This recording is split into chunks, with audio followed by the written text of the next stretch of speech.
ito po, sunod mga kababayan. Dito tayo kay Trillanes. Naku po mga kababayan, ito na. Ano ba ang sabi mga kababayan? Dito po, kaya nga, di ba ma'am, gaba po yan pag nasunog. So ito po mga kababayan, ang naka-ano sa atin ngayon ay patungkol po dito mga kababayan sa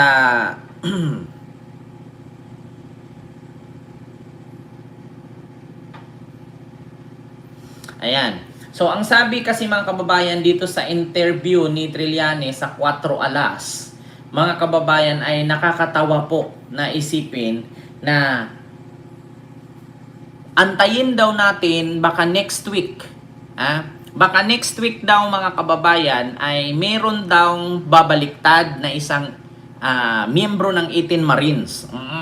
So, ito po mga kababayan, matatawa kayo dito sa balitang ito, sa interview ni Trillanes na ang sabi, hawak na daw ni Trillanes itong isa sa mga miyembro ng Marines. Ito po. So ngayon mga kababayan, ito po, pakinggan nyo po dito sa interview ni Trillanes. Nako, sa DZMM po ito mga kababayan. Ang balita ko sa ito, yung pinakabago mo ngayon, ay may babaliktad. Yeah. Wow. So, Ayan mga kababayan. Balita daw ngayon, meron daw babaliktad sa 18 Marines. Kalaka. Sino kaya dito, mga kababayan? Bakit di pa, di ba, si Silda si Madriaga? Ano daw? Bakit di pa na iba ang Silda ni Madriaga? Hindi po natin kasi alam yan, Ma'am Ashley Kate. Marami po kasing proseso yan, Ma'am Ashley Kate. Kasi kung tutuusin, hindi lang din po si Madriaga ang pwedeng ganyanin. Kasi baka sabihin naman ng ibang nakakulong napaka-unfair naman. Diba? Oo, paano kung may mga nakakulong doon na same sa case ni Madriaga, hindi man papayag yung iba. Napaka-unfair. So, ngayon mga kababayan, ito po dito kay Trillanes, sa interview ni Trillanes sa 4 Alas, na kung saan po mga kababayan ay sinabi po mismo dito ni Trillanes na antabayanan po natin, hintayin po natin next week. Halaka! Next week or next month or next 2 weeks, meron daw lalantad dyan at mangungumpisal. Halaka, patay ka diha. Nako, patay kayo dito. Nako, mabubulgar kayo dito. Nagugulat kayo ngayon mga kababayan na itong mga 18 Marines ay ang palusot nila ay delikado daw ang buhay. May death threat daw. Ang problema mga kababayan, mukhang pinalusot na lang yata nila death threat or baka nakuha na ni Trillanes itong kabila. At ang sabi pa nga dito ni Trillanes mga kababayan, meron daw lalantad dito kung sino ang nasa likod ng kanilang paggawa ng ganitong issue at magkano ang binayad sa kanila. Ito po mga kababayan. breaking. Yan naman yung usual story, ano? Sa ngayon, may mga feelers na nga. No? At eventually, antayin lang natin within siguro a few weeks down the road, merong magkukumpisal dyan, nasasabihin. Merong magkukumpisal. Hintayin lang daw natin mga few weeks. Halaka, patay kayo diya. Kaya pala mga kababayan, napansin ninyo ngayon, ang palusot nitong grupo nila Dipensor ay hindi daw lalantad ang mga 18 Marines or mga ex-Marines kasi daw may banta sa buhay. So, kailangan daw nilang mag-full out kasi marami daw umaaligid. Maraming umaaligid o marami nang umalis. At iniwan kayo at ilalaglag kayo next week. Nako, mga kababayan. Ito yung malaking ngayon mga kababayan. Malaking aantabayanan natin na mukhang mag-iba yata. Kasi kung napansin niyo si Attorney Baligod, binawi na yung mga sinasabi niya sa press con. Mukhang laban-bawi na. Nag-iba na yung script. Tapos ito pa, sabi ni Trillanes. Pakinggan ninyo mga kababayan.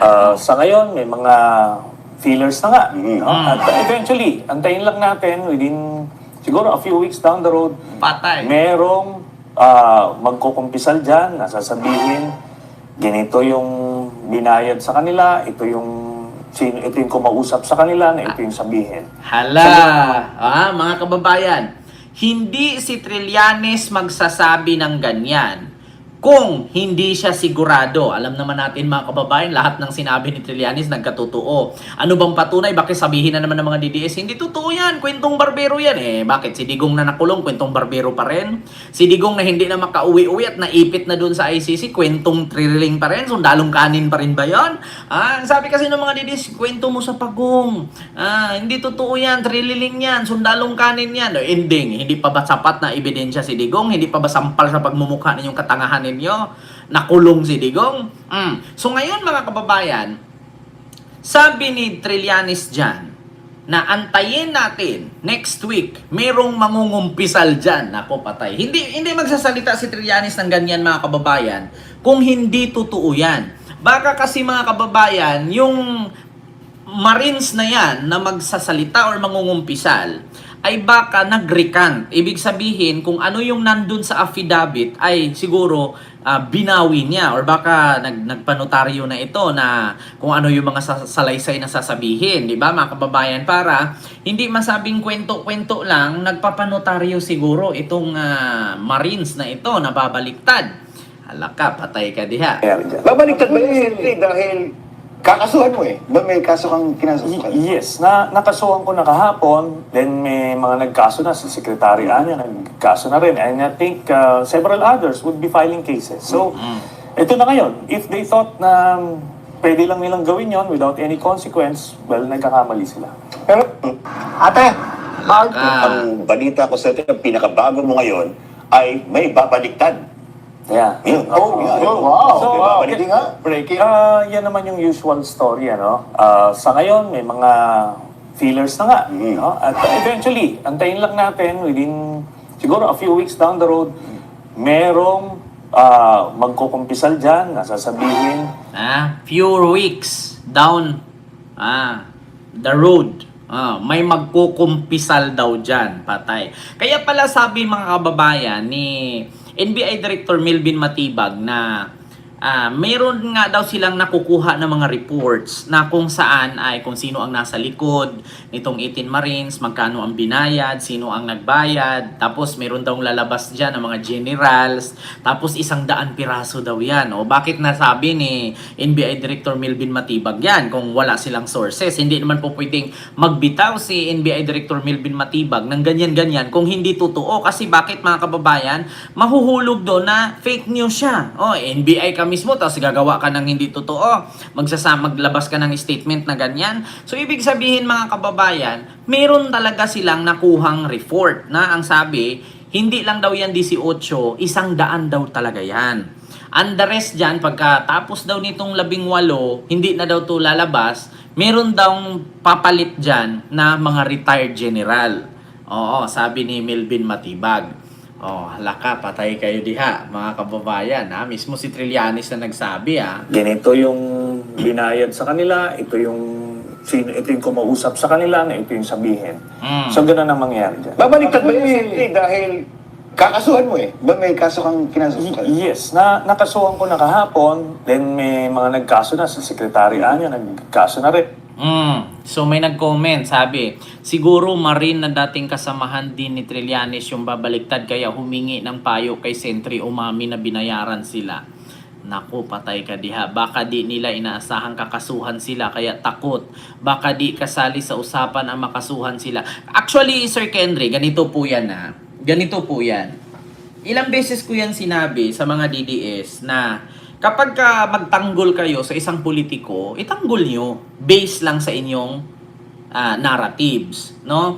Huwag po kayong magtanggol na ang akala ninyo ay tatay nyo na, nanay nyo na, kapatid nyo na yung pagtanggol ninyo na halos ipagpatayan na ninyo. Tapos in the meantime or ending, pagdating doon na makasuhan kayo, hindi naman kayo tinutulungan. So, ngayon, pag nakasuhan kayo, do you think tutulungan sila niyan? Hindi. So, kanya-kanyang kalasan yan ngayon, mga kababayan.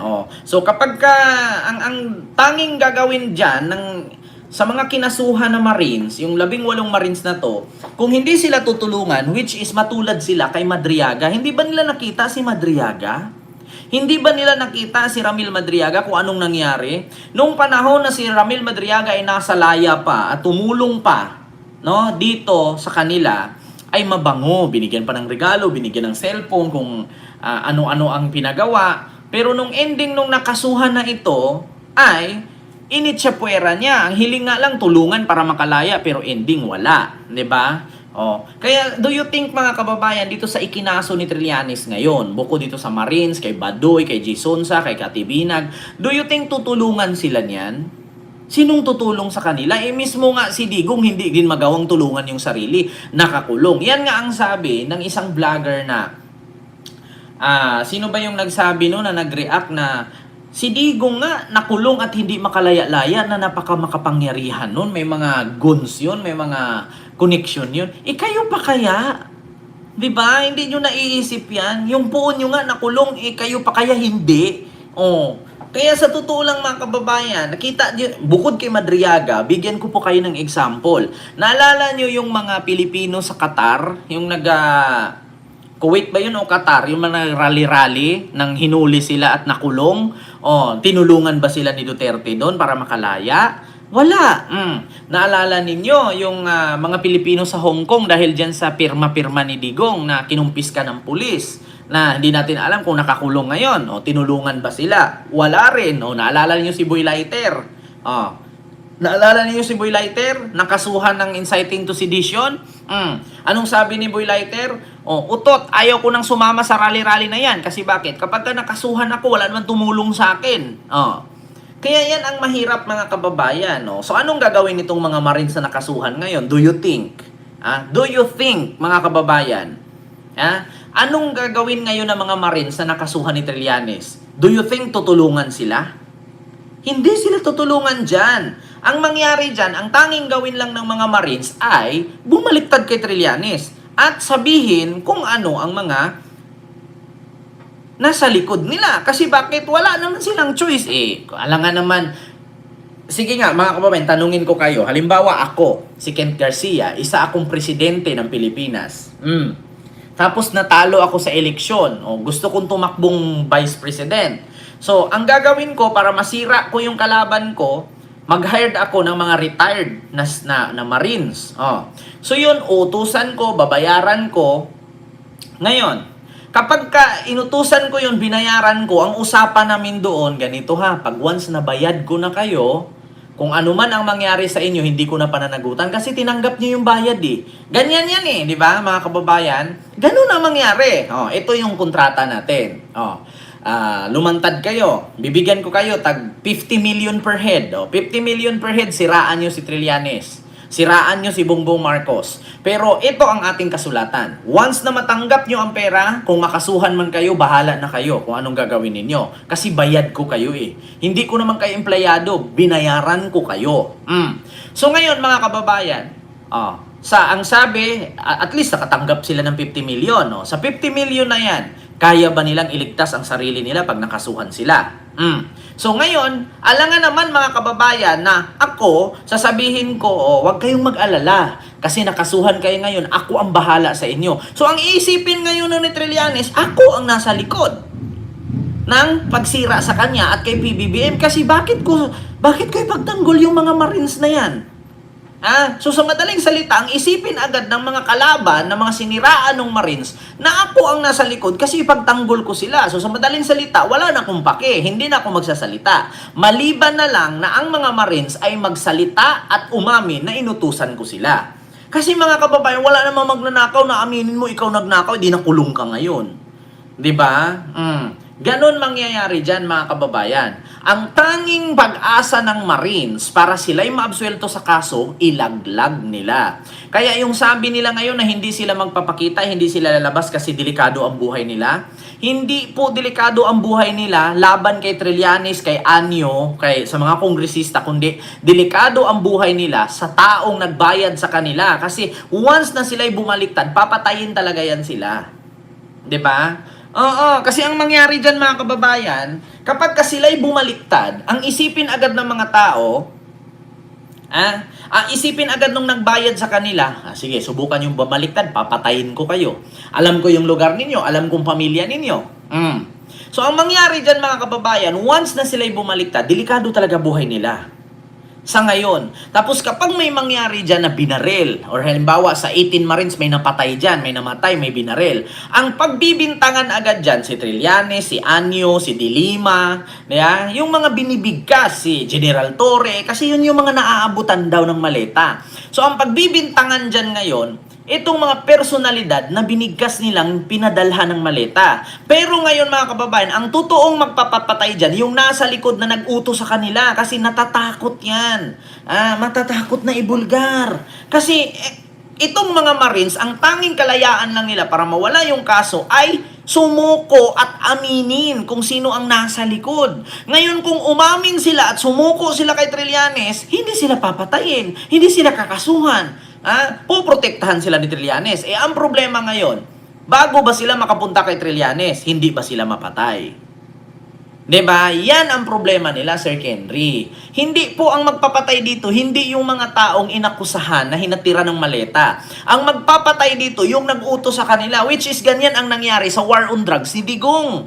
Kunwari, pinatay yung adik, pinatay yung ganyan, hindi po. Pinatay yun kasi may kakuntsaba. Yung kakuntsaba ng droga na kabila na drug lord number 2, pinapapatay doon kasi, ang sabi ganito, Mr. President, drug lord number 1, drug lord number 2. Si drug lord number 2, si number 1, maraming pusher, maraming tulak. Siyempre, si drug lord number 2, naiinggit kay drug lord number 1, bakit siya walang benta? Yung number 1, marami, si number 2 wala. Ang gagawin doon, pupunta si number 2 kay President at sabihin, ipapatay mo yung mga adik na yan, bibigyan kita ng datong. 2 billion. Patayin mo lahat yan. Pinatay lahat. Pero walang drug lord na matay. Bakit? Kasi hindi yun papatayin ni Gongdi, yung drug lord number 1, kasi nagbibigay yun ng malaki. Pati si drug lord number 2, hindi niya papatayin yun kasi nagbibigay din ng malaki. So ang gagawin doon ni Gongdi, ipapatay niya lahat ng adik, lahat ng tulak, lahat ng pusher. Pero yung mga drug lord, ligtas. Kasi bakit? Mahirap kaya maghanap ng drug lord, mga kababayan na nagbibigay ng bilyon-bilyon sa'yo. Maghanap ka ng mga pusher, addict, marami. Pero yung drug lord, bihira lang. Kaya, walang drug lord na natumba. Kasi, nagbigay si drug lord number 1, nagbigay si drug lord number 2. Diba? So, ang ipapatumba lang ni Digongyo dyan, ay yung, mga kababayan, yung mga addictus lang. Diba? Alam nyo na, mga kababayan, yan ang patunay. Diba? Yan ang patunay, mga kababayan. Katulad dito kay Trillanes. Hindi po mga kababayan, hindi po sila Trillanes, kung sakali man na may mangyari dito sa 18 Marines, hindi itong mga inakusahan nila. Kasi kung si Trillanes gusto niyang patayin yung 18 Marines na yan, edi sana hindi na siya nag-file ng kaso. So ano pang saysay nung file niyang kaso kung papatayin lang din naman niya? Kung meron mang magtangka sa buhay ng 18 Marines ay yung nag-uutos sa kanila kasi natatakot yung nag-uutos sa kanila or nagbayad sa kanila na ilaglag. 'Di ba? Mahirap ang pinasok nitong 18 Marines. Hindi sila mapapatay sa kalaban, papatayin sila mismo ng nag-utos sa kanila. Kasi ilalaglag talaga nila yan, hindi naman na sila tutulungan dyan eh. Ano bang makukuhang tulong nila dun sa nag-utos sa kanila? Kung bayad lang naman sila, hindi ko naman kayo empleyado, binayaran ko kayo. Diba? Nandito sa usapan natin, sa kontrata natin, 50 million per head sa inyo, siraan nyo si ganito, siraan si ganyan. Pero pag nakasuhan kayo, hindi ko na pananagutan, bayad ko kayo eh. Ganon yon. So, ang gagawin doon, nang nagbayad sa kanila or nasa likod sa kanila, ipapatumba sila. Kaysa naman sa lilipat pa sana matumba. Paano kung hawak na nga ni Trillanes? Kasi based dito sa mga sinabi ni Trillanes, mga kababayan, ang balita ko sa ang pinakabago mo ngayon ay may babaliktad. Yeah. Yun. Wow. So, May babaliktad nga. breaking. Yan naman yung usual story, sa ngayon, may mga feelers na nga. At eventually, antayin lang natin within siguro a few weeks down the road, merong magkukumpisal dyan, nasasabihin. Ibig sabihin, itong sinabi ni Trillanes na mayroong magkukumpisal dyan, mayroong magsasalita dyan, may ilalaglag yan, hawak na niya siguro. Kasi bakit, mga kababayan, imposible naman na magsasalita kang ganun-ganun, tapos paano yung nagbayad sa'yo? Paano yung nasa likod mo? Kaya ang lakas ng loob mong lumabas. Imposible naman itong 18 Marines mga kababayan, walang nag-utos dito na lumantad sila. Do you think mga kababayan, yung bang mga pamasahe nila, pampakain nila, do you think kung ikaw, tanungin kita, pupunta ka sa press con, ipakita mo yung mukha mo, ilagay mo sa alanganin yung buhay mo kung wala kang makuha? Sige nga, sa rally pa nga lang, kung walang 500, walang sasama eh. Oh. Do you think mga kababayan, itong 18 Marines, walang nakukuha tong kapalit bago sila lumanta dyan at magsalita? Kung ako niyan, halimbawa mag-offer, okay, kung marami kang alam dyan, Kent, na may mga naabutan ng malita, Kent, ito, 50 million, magsalita ka lang. Kasi kung ako, walang bayad, walang kapalit, hindi ako magsalita dyan. Buhay ko at buhay ng pamilya ko ang kapalit dyan. Diba? Do you think mga kababayan, itong 18 Marines, magiging organize sila kung walang organizer? Tanong ko lang, ang 18 Marines, paano sila magkakasama-sama dyan? Paano sila maglakas na loob na lumabas kung walang nasa likod dyan? Diba? Do you think ma-organize sila ng ganyan kung wala silang organizer? May organizer yan. Hindi yun ba? Ano yun? Pukuha lang sila ng retired na ganun, retired na ganito, retired na ganyan. Pag-iipunin nila, tapos pasalitain nila isa-isa. Di mabubutasan sila ngayon kasi ano na may salita nung isa, ano na may salita nung isa, ano naman yung isa. Nire-recruit yan, tapos pinagsama-sama yan, tapos binibrinwash yan, tinuruan paano magsalita. Meron pa nga doon sa kay Gutesa, di ba? May matanda pa sa likod ni Erwin Tulfo, gumaganon, 3. Pumunta ka ba? Hindi. Ilang beses? 3. Gumaganon? May mga nagko-coach dyan. Diba? Ang problema dyan, paano kung itong sinabi ni Trillanes ay sa 18 Marines may nakuha na nga siya? Kasi syempre ang isipin ng 18 Marines, tandaan ninyo, Marines din ako. Sabihin ni Trillanes, tandaan nyo, sundalo din ako. Sundalo din kayo. Sino bang magtutulungan? Diba? Yan ang, mga kababayan, yan ang katanungan ngayon. Tama ba ako, mga kababayan?